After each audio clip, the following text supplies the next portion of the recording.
Hello, welcome to 8.9 News. I'm Ffinlo Costain. The Liberal Democrats launched their general election manifesto for a fair deal at the start of this week. So I spoke to Julia Aglionby, the Liberal Democrat candidate for Penrith and Solway, about her views on food, farming and nature regeneration.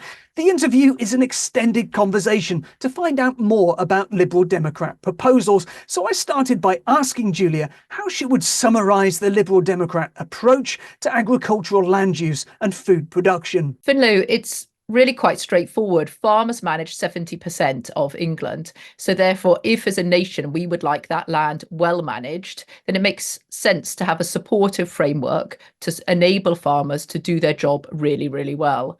Only that way are we going to be delivering for food, for biodiversity, for nature, for our stunning landscapes. And really, at the heart of this is having a purpose. Where do we want to be? And that's why we see having a land use framework as absolutely core to the policies and schemes you're going to have. If you don't have a direction of travel, how can you possibly design schemes that are going to deliver what you want? Now, the way that you frame that is that farming isn't just about food production, but it's also about landscapes and nature regeneration. Would you say that you would place agricultural land use at the centre of an economic approach to the countryside? Well, it's complex. It's not about one thing. We're asking for multiple outcomes from our land. So food production is absolutely key. It's a matter of national security that there is enough food for people here. But also, we put in the constituency of Penrith and Solway, where I'm standing, half the land is a protected landscape, either a national park or a national landscape.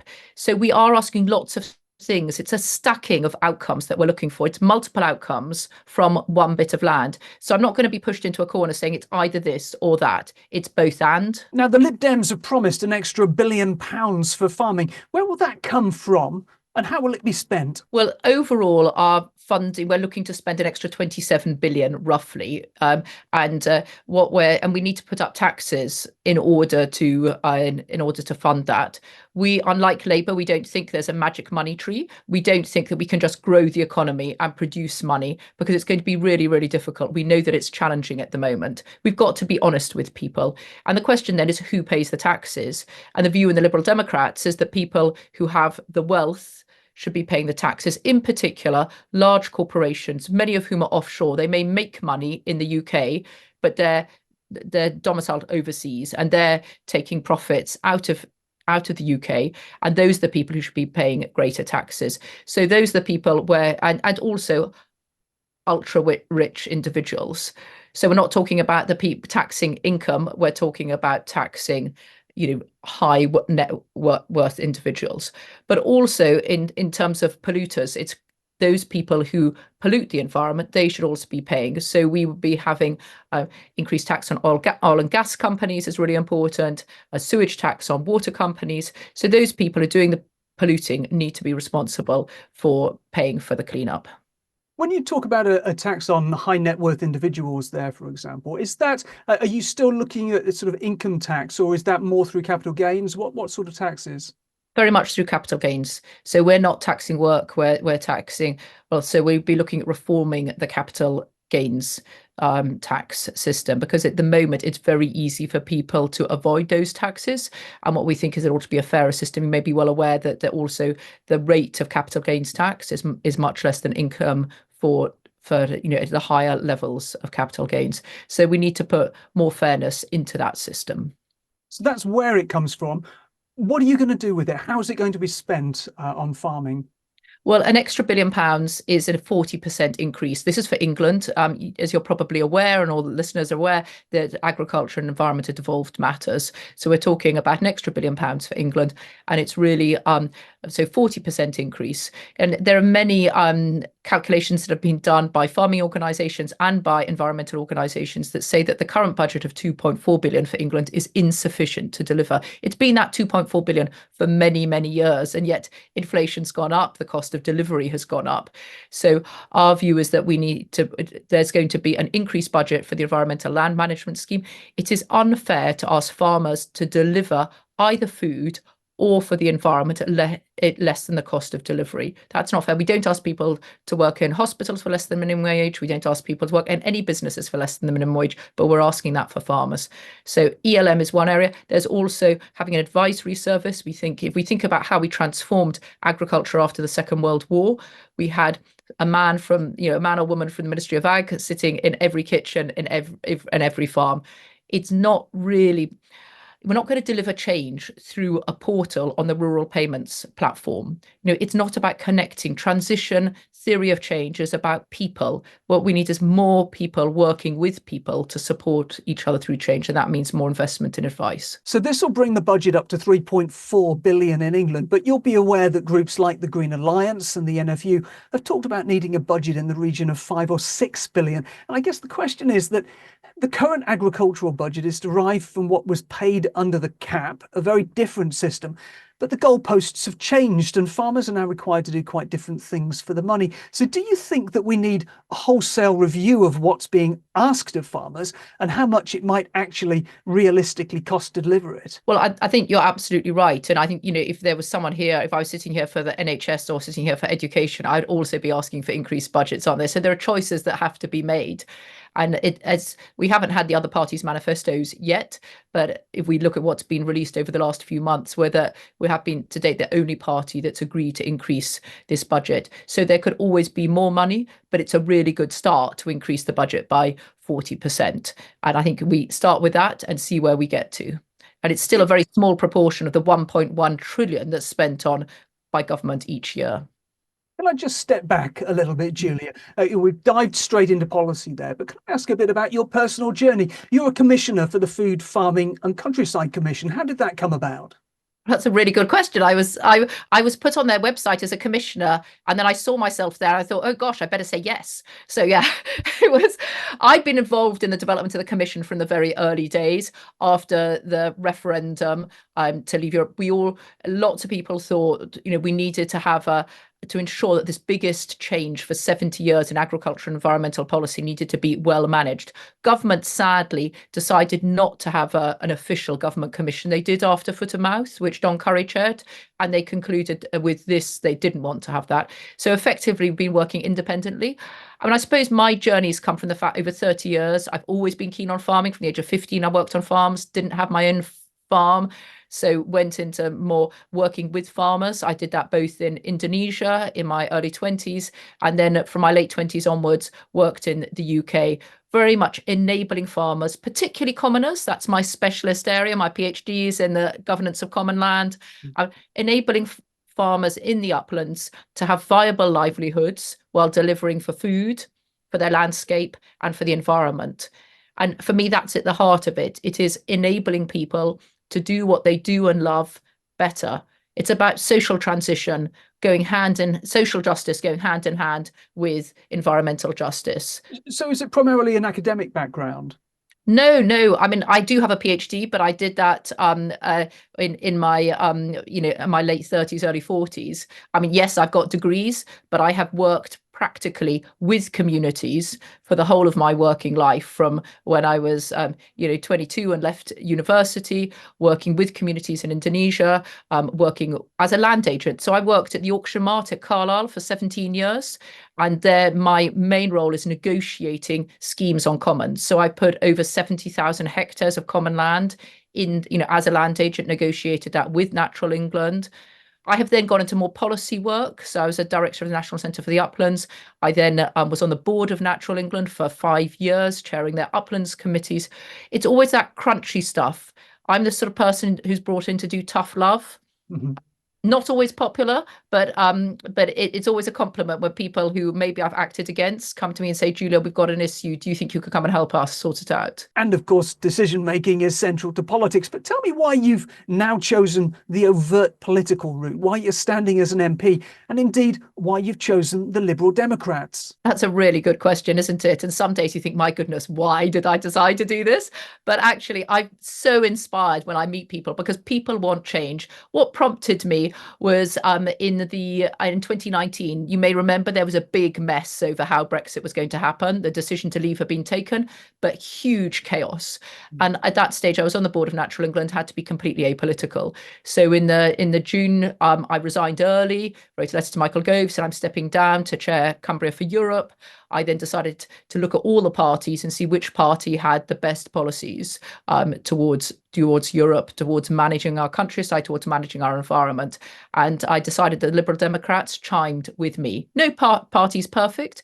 So I joined the Liberal Democrats, and then we went into that snap election. You may remember in the autumn of 2019, I stood for Carlisle. I wasn't prepared to stand against Rory Stewart in Penrith because I admire Rory and the work he's done in farming and the environment. So and still very close to Rory. He's tweeted out recently about my cycling campaign across the constituency. So it's all really about collaboration, working with people. But the other factor is that I have for the last 4 years been in endless meetings in Whitehall with very senior civil servants who are very well intentioned. But what I found is that in practice, I was being managed and the other stakeholders were being managed. There wasn't a true spirit of co-delivery and collaboration. And then I'm a bit of a nonconformist, and so I would end up effectively getting a little bit frustrated. I would end up speaking truth to power, exposing the emperor's new clothes in the press. And this didn't make me universally popular when people are trying to manage you. So they invite you to meetings where you're considered to be very lucky and important to be invited. And then that sort of binds you in a sort of confidentiality, but then you find you can't get out of that challenge. So I felt it was more honest to say if I wasn't happy with the government, then I would stand providing an alternative to this government. And that's what I've done. Julia, I'm really interested that you said that you wouldn't stand against Rory Stewart, who, of course, was a Conservative MP. And I wonder if you think that that sort of frames your approach to politics, that you aim to be more collegiate, working with people that you think you can work with, whether that's on a party or cross-party basis, in order to achieve the things that you want? Or would you actually push back and say that you are a bit of a party animal at heart? Absolutely not. I hadn't joined a political party before 2019. So, I was 50 at the time. And it's one of the reasons I haven't joined is because I like working with people. That is my natural setting. But it's when you see that the future for my children who are 19 and 21, I feel is dramatically compromised compared to when my brother and I were 19 and 21. I feel that something needs to be done. And the Liberal Democrats, the reality is, I'll let you into a little secret. We are not going to be in running the government, not now and not in the next term. So why do you vote Liberal Democrat? You vote Liberal Democrat to have an MP who represents your interests and the interests of your constituency, who can work with others to deliver change. And if other people want to steal our fantastic policies and make them happen, that is great news. So that is the whole thing, is that we all have good ideas. We look for the good in everyone. It's about working with people, looking for the good in people and building on that. Moving back to the manifesto, one aspect that isn't really covered, but which we began to talk about earlier, is the natural capital marketplace. So carbon markets, biodiversity net gain, etc. They only get a bullet point or two actually in the manifesto. So what do the Lib Dems think about natural capital markets? Clearly, the private sector is enormously influential in terms of this country. But I would personally, this is my personal view, I should hasten to add, is that I think we have to risk a sort of neo-feudalism where we are actually having land and the environment becoming an asset class rather than actually delivering. Because the other thing is that many of your listeners, and you, of course, will know about public money for public goods. Now, the public is there in both those phrases. And are we actually looking for private money for public goods? Do those goods then become privatized? So it's quite a complex philosophical, conversation to have. Are we asking private finance to fund this? Is there a risk of greenwashing? So one of our bullet points you may have read about is that we want to make sure that we really look at how we prevent greenwashing, I suppose, and blue washing is effectively, if companies are doing bad things, they should sort out the bad things they're doing, not simply offset by planting a hay meadow in Cumbria. or rewilding. So what we think is that we need to have and we need to make sure that they're being run more effectively. So at the moment, and it was actually a Conservative minister, Richard Benyon, who said, that there were plenty of snake oil salesmen within the private finance for environmental goods. So we would need much stronger regulation and much clearer regulation to ensure that farmers are confident when they're selling their goods. Are they going to be well treated, particularly smaller farmers, because the transaction costs of selling credits, carbon credits and biodiversity credits are quite high, those transaction costs. And I am working with people locally in Cumbria, looking at how we can effectively have a brokerage that farmers can have confidence in, that's farmer-led. The other area is around biodiversity net gain. So that's another important area. And we've got a really strong policy on this. So at the moment, effectively, you have to have a 10% uplift. And what we're saying is that on large developments, we'd expect 100% uplift. On big developments, we see that as an opportunity to deliver more through large infrastructure development. But it's I think let's get Elms right first, Ffinlo. We haven't got Elms right first, and then we can build on Elms with more with different inputs from the private sector. Now, clearly achieving 100% uplift in terms of biodiversity net gain on large-scale developments, there's going to be a need not only for a larger bank of appropriate land, but also really robust mechanisms for accountability. So this isn't something you're going to be able to deliver overnight, is it? I think, yes, it's going to be over time. I mean, at the moment, we can't even get SFI offered on common land because the computer says no. So, where there are lots of baby steps that need to be put in place. We need to make sure that there's a clear structure and regulation around biodiversity net gain, around carbon credits, for both woodland and peatland. And at that stage, because until you've got that credit structure in place, how are these companies going to be able to buy the credits for their biodiversity net gain? So I would say it's a bit of time building up to that. Julia, I did see the bullet point that touched on greenwash, and it struck me that the way it was framed was quite negative, defensive, rather than being focused on the opportunity. And yet it strikes me that a combination of extra public funding and private money from a marketplace for natural capital should actually fit quite squarely into the Lib Dem sweet spot. Yeah, no, I think that's, and I'm sorry it comes across as negative, because that's, not the intention. I think what we're doing is about the Liberal Democrats are enabling business to flourish, but within a framework that doesn't cause harm to other people. And what we're saying is at the moment, that framework isn't there. So let's get the framework in place. And once you've got the framework in place, then businesses can get on and they can invest in biodiversity. They can invest in carbon sequestration. So that's really important. But if things are running before they can walk, then that's the position we're at the moment, where you have insurance companies buying up large chunks of Cumbria. We've got, and how's that going to work? Where's the money coming from? And inevitably, a lot of NGOs are absolutely delighted to have investment in that. But what does that mean for that insurance company? How is that going to work in practice? Are they then let off the hook with some of the investment choices that they're made? I think we need to have more join up going the whole way through the sector.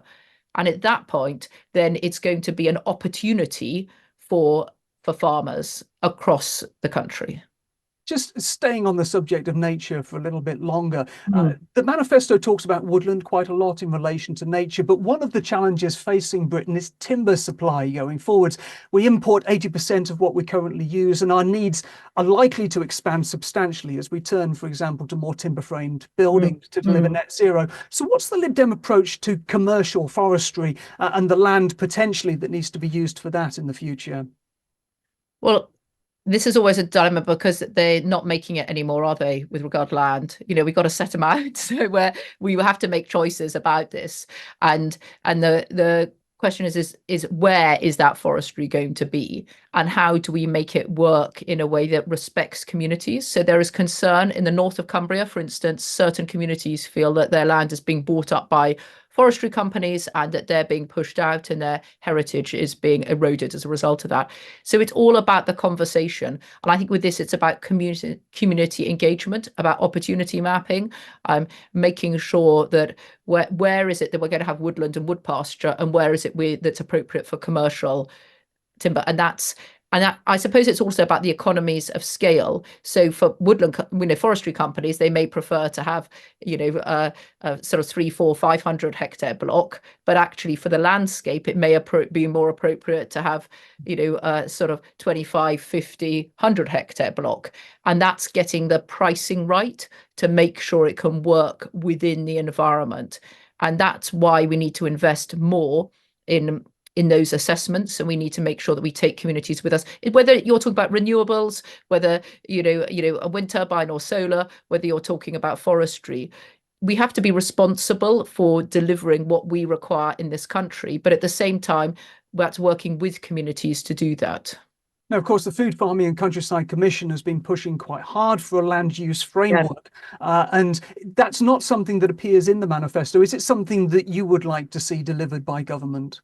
Yeah, it is in our manifesto. It's called a land and sea use framework. So yeah, sorry, there's an awful lot in there. And I did actually just Google this to check that it had got in there, because it was one of the things, obviously, I'm particularly interested in. So yes, and yeah, we're definitely, that needs to be the framework in which this work was undertaken. And again, whether you're talking about opportunity mapping, about having those conversations, you may be aware about the local nature recovery strategies that are being undertaken. I've been involved in that in Cumbria. How do we integrate those with the planning system as well? And at the moment, we have what's called sort of legal pluralism. So you have a LNRS at one side, and then you have the planning system, and then you have the Wildlife and Countryside Act, and then you have the National Parks Act, and you have all these sort of mishmash of legislation. And what we really need to do, the great thing about a land and sea use framework, is that we bring those together so that people aren't confused and they're not misusing different legislation to their own personal or corporate advantage. Now, a last question specifically on the sort of more nature elements, which is, we all know that the health of Britain's rivers is a disgrace. And I wonder if you can talk to me about the Lib Dem strategy for cleaning them up. I saw lots in the manifesto, perhaps about sewage, but less about soil and soil health and the way that land and land management can stop these nutrients from getting into the rivers in the first place. Well, yeah, I mean, this is personally a huge, huge concern to me. I don't know if you're aware, Ffinlo, but last year I swam 80 miles, the 80-mile length of the River Eden. So it took me 15 days with a couple of friends. A group's called View from the River. And so I spent, 15 full days swimming along the river. And there's a And you survived. So I survived. No, we did heads up breaststroke the whole way. Except when we go over the rapids and we lie on our back and we bump across the stones. So yeah, it was physically quite a challenge. 6 hours a day in the river for 15 days. But so this is personal to me, but I am acutely aware that it's complex.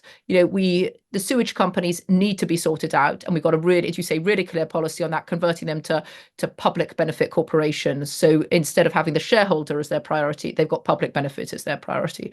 But when we turn to the farming sector, when we look at septic tanks, there's a range of other pressures on rivers. And what we know is that's why we need this extra billion, isn't it? Why we need a 40% uplift? Because at the moment, many farmers, they can't afford to do the right thing. We've got things very, very wrong. For instance, if you want to invest in catchment sensitive farming and you want to put in a new slurry store, you might get a 40% grant, but you have to defray, i.e. spend the full 100%, and then you get the money back again. Mm-hmm. That's just crazy. People don't have that amount of cash. So when people aren't doing good things because they haven't got the cash flow, and therefore the money isn't, and then we have underspending within the budget. So the mechanism of how we can encourage farmers to improve their farm systems, often in ways that they would like to do themselves and aren't being enabled to do that. So a lot of this is that people will do the right thing if the right structures are put in place. And capital works are a huge issue. It's across peatland restoration, it's across soil management, it's across slurry management. This is everyone's issue. We all eat food, and therefore we collectively need to take responsibility for looking after our environment. Fantastic. Look, Julia, just to say, it's fascinating talking to you, and I really appreciate the amount of time that you're spending with me this morning, and I'm sure that everybody that's watching and listening to this will appreciate it too. I'd like to move on to talk about farm livestock and ruminants in particular, and I wonder how you see the future role of livestock in Britain. Well, as I look out of my window, I can see some of our livestock here. I live in the middle of a farm, Susan's farm. It's a charitable care farm. And yeah, I'm responsible for the finances of that. We have 7 members of staff. We have 3,500 people a year on the farm. And we're constantly trying to improve our farming system. So we have longhorns and we have cattle and we have sheep. We are Pasture for Life certified. And the question is, how do we use grass better? So you may say I'm biased. Of course, I am biased. I'm involved in farming. So yes, I am in favour of continuing ruminant, livestock grazing in this country. And there are many reasons for that, apart from the fact I love, our longhorn beef, I love our lamb, but it's about the how we do it. And we know that if we're delivering for nature, the diversity of habitats that ruminant livestock deliver is enormous. If we were just to abandon our land, it's not going to just suddenly be very exciting. But the question is, how do we farm better? How do we graze better? How do we make better use of the sunshine that creates grass? And I'm learning every day from things. I just read a really interesting article from Rothamsted yesterday about that, that how do we improve our productivity?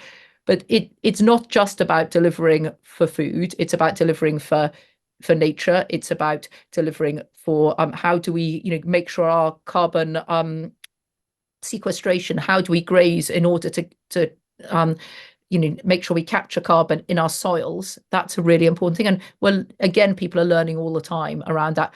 I'm cycling 350 miles around the constituency of Penrith and Solway, because it's a huge constituency. And I've got 10 bike rides over the month. And I was meeting with a farmer earlier this week, and he was very excited. He'd used the Farm Carbon Toolkit, and he said, with some tweaks, I can become carbon neutral. He wants to do more. He wants the data to help him do more. But that's a question. It's all again about enabling and having those conversations. Of course, many people would say that ruminants in regenerative farm systems, agroecological farm systems, as you were just describing, are critical for nature recovery, but that we need to change the supply chain. We need shorter supply chain to support higher farm incomes so that farmers can deliver those environmental outcomes alongside. So small abattoirs are critical for this. What's the Liberal Democrat position on small abattoirs? Well, they get a mention in our manifesto. So yeah, we're really keen on having them. I mean, we're fortunate. We've got an abattoir about 35 miles away from us, just over in the border in Scotland, in Lockerbie, so we can head up there. But our nearest abattoir closed in Carlisle recently. I think it's going to be reopened. So definitely we need more funding. So we've got those, because and it's great that we have local food, that sort of field to fork. The reality, though, Ffinlo, is that we are going to have the majority of our food still going through large suppliers.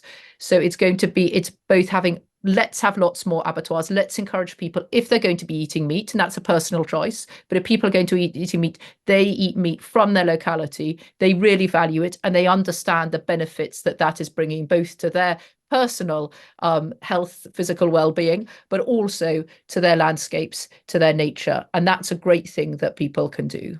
And how do you think that we achieve that network of small abattoirs? Does that just get left to the marketplace for people to open them where necessary? Or is there something that can be done at a national level to make sure that there is a joined up network of small abattoirs around the country, as well as these, mega abattoirs that we also have?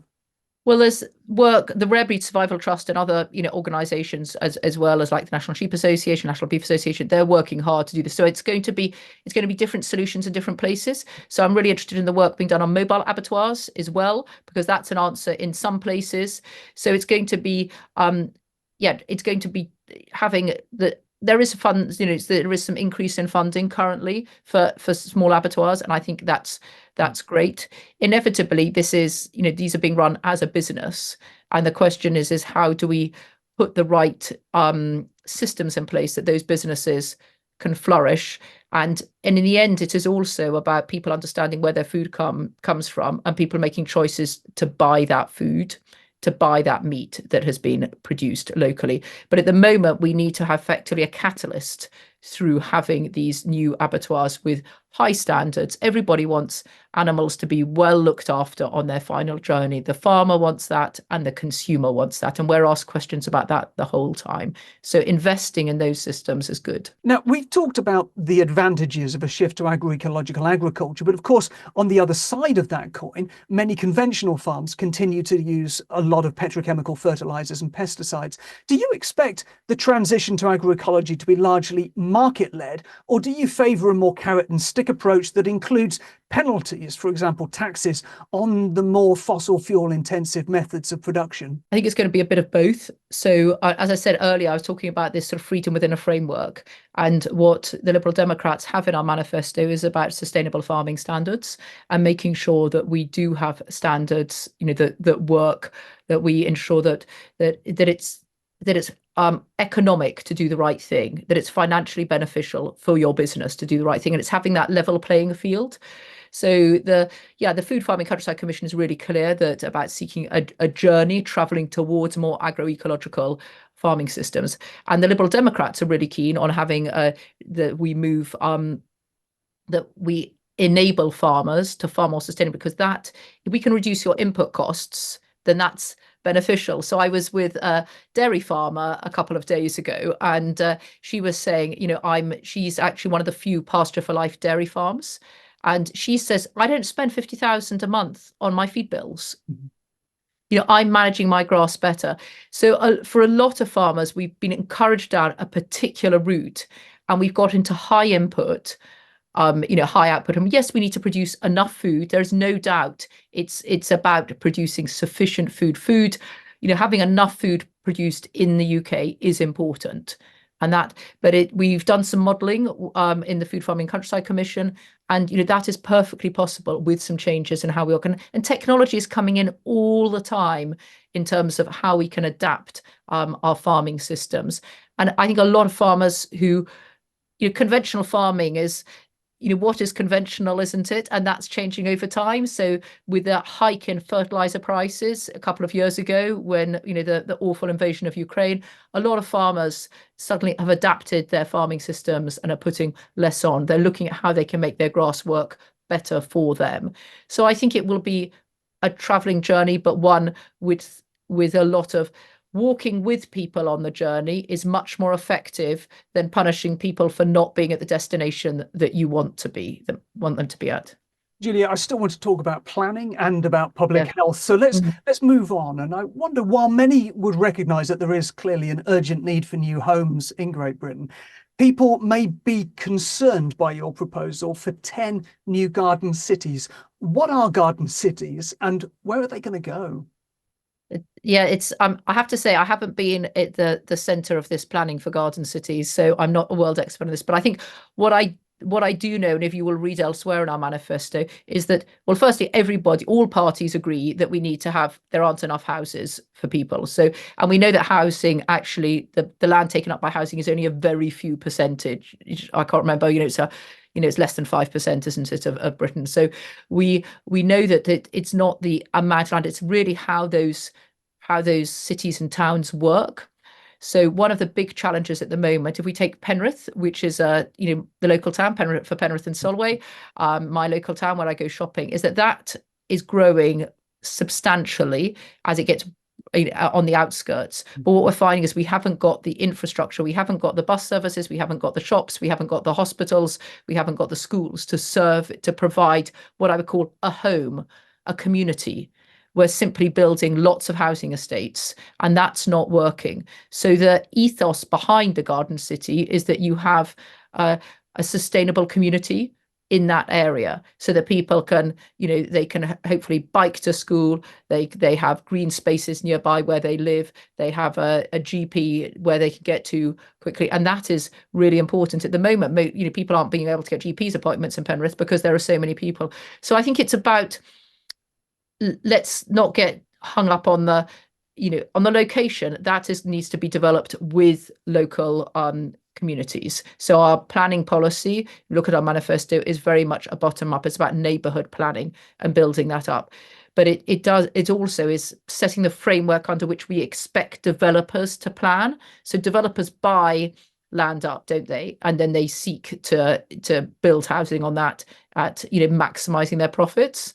But again, if we have a different framework for that the expectation is that new housing should come with the necessary public services, then that's changing the conversation. And that's all about joining the dots. That's really what the Liberal Democrats are about. It's about building communities. And if we're going to build community, it's delivering for communities is different from delivering for profit. Yeah. We need financially viable businesses, but it's about what's the outcome, and the outcome is thriving communities. Thinking further about planning, many farmers would like to see planning reform as well. And in fact, the CLA recently released a poll showing that planning could sway 70% of the rural vote. Do you think that planning rules should be changed to support farm diversification? Yes, I mean, I think, we see there are many opportunities within farms. So again, we were talking earlier about the multiple outcomes, weren't we? It's not just food, it's not just nature, it's about having those multiple opportunities. And, for instance, this where I am at the moment, effectively we're having 3/4 of our income on Susan's farm is from education. It's how we enable different farmers to play to their own strengths and use the land on which they are either their own or they tenant to deliver more. And it may be that they're running the business, or it may be that they're in partnership with another organisation. So I was eating this amazing gelato by a company called Three Hills Gelato, and that's a stack business. So that they're actually physically located on a dairy farm, but then they're using the milk from that dairy farm, but it's a separate business. So I think we need to be able to encourage farmers to do more within their businesses. But it's hard work. It's complex enough running a farm, isn't it? Mm. So, what we shouldn't be doing, and this is what I'm absolutely clear about, is we shouldn't be asking farmers to produce food at less than the cost of production and cross-subsidise with income from a diversified business. Now, clearly farmers would like to be able to build what they need to run their businesses, but there can be a landscape impact, for example, from large barns, polytunnels or renewables. Would planning reform mean that the public have less influence in planning decisions? No, I think the public aren't stupid. I mean, I've been to a lot of parish council meetings in the last sort of 6 to 9 months since I've been selected. And they're really thoughtful when you think about how local communities consider planning applications in their area. So this is all about weighing up the pros and cons. And there are lots of ways of mitigating landscape. We know that farmers in their developments on their farm, they also have to abide by biodiversity net gain rules. They also have to abide by nutrient neutrality rules. So it's not a sort of free pass to do whatever you like. Again, we would like to enable those people who own, live and manage on land to do the right thing. I mean, I went to visit a voter recently who's has these fantastic sort of ecotourism yurts and buildings, and he has these compost loos, and he wants to expand, and he's not the planning system doesn't allow for compost loos, even though they're environmentally more effective and more efficient, and he because it's simply those aren't built into the planning system. So we need to adapt and change our planning system. It almost needs to catch up with technology. So what people want to do is to be able to be innovative. They want to be creative. They want to be able to run great community groups, whether that's a community pub, whether it's a community shop, whether it's a tourism business on their farm, whether that's enabling them to process food, process their raw materials on their farm. So there's lots that we can do, and enabling that to happen is what the Liberal Democrats would like to happen. Now, the manifesto also says that you'll appoint a cross-departmental minister for rural communities. What would they do? Well, I'm really excited about this. You may remember there was a Commission on Rural Communities that existed, and that was shut down by the Conservative Party. Really, really sad. There was some fantastic work done, but it was always effectively a quango sitting to one side of government, and they sought to do work linking together different government departments. By putting a minister in charge of this means that we can join the dots effectively. And one of the reasons I'm doing this 350-mile cycle ride as part of my campaign is to meet with rural communities. And so I've met with a fantastic group such as the Northern Fells Group, who run community minibuses, who have Men in Sheds groups, who do Meals on Wheels. and then they also met with, as I say, as we've already said, many farmer groups. We've got outdoor activity centres for the disabled. We have so many good things happening, but what we find is that there are unnecessary barriers put in the way. We also know that delivering in rural areas is much more expensive. If your transport costs are high, material costs are high, energy costs are expensive, you're often off the gas grid. So we do need to bring together farming, business, environment, access to nature. And that's what the Rural Communities Minister will do.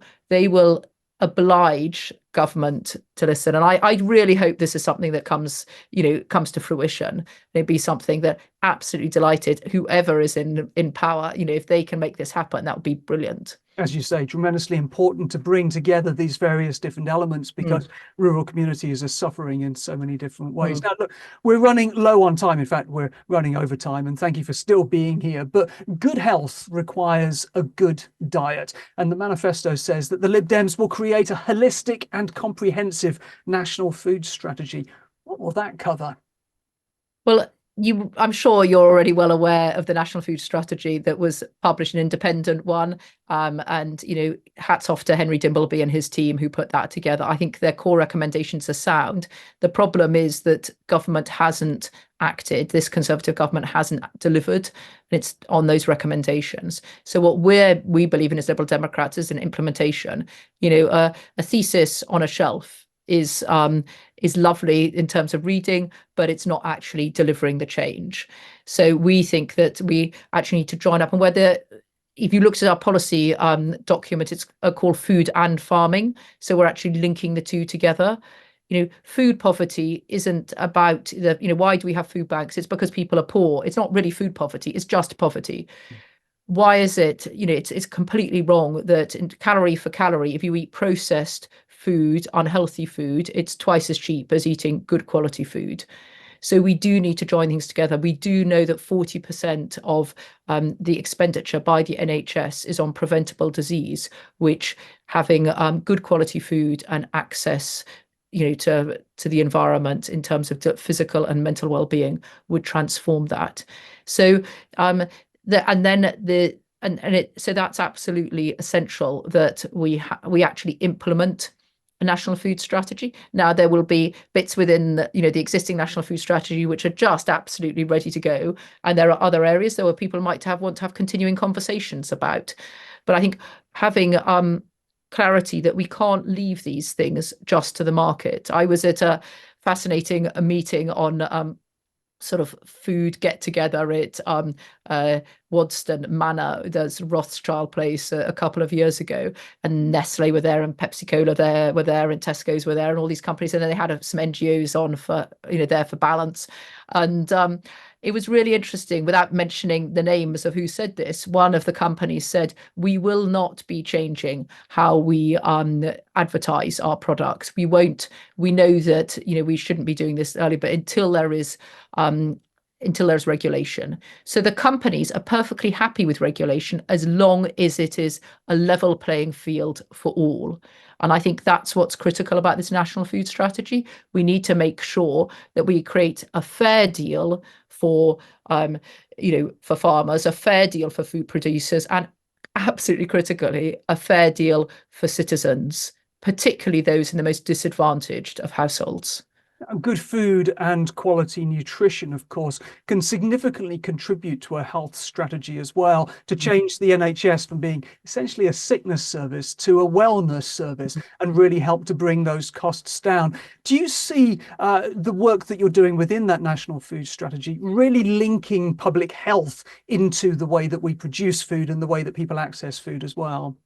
Totally. And it's when we look at our health, our approach to saving the NHS. Everyone wants to save the NHS. It doesn't matter what political party you belong to. The question is how are you going to do it? And we say that our doctors, our nurses do an amazing job where they are, but they're being overwhelmed.